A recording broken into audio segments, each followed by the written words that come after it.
3 weeks postpartum core care. Let's go ahead and dive right on in. First, we're going to get started with some thigh presses. So you're going to lay down on the ground. You're going to bring your knees up a little bit over your hips. And what you're going to be doing is you're going to push into the top of your thighs and push up at the same time while you're also bringing your knees down into your hands.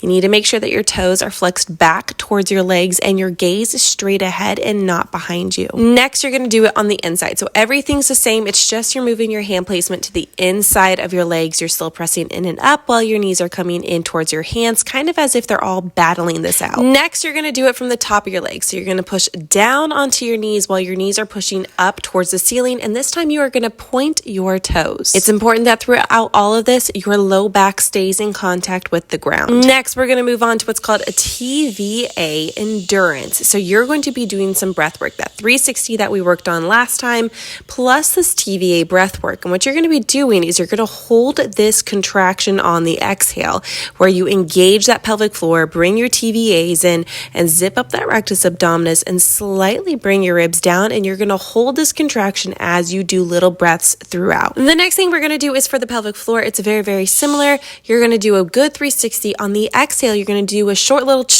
and really engage that pelvic floor. You're going to hold this for about 3 to 5 seconds, and then you're going to exhale the rest of the air in your lungs, really getting that good deep core engagement through that TVA work, and then you're going to rest and you're going to restart and do it all over again. Next, we're going to work on some pelvic tilts, which I know seems really, really silly, but I promise you there's a lot of moms that actually do struggle with this come postpartum, so we're going to work on it.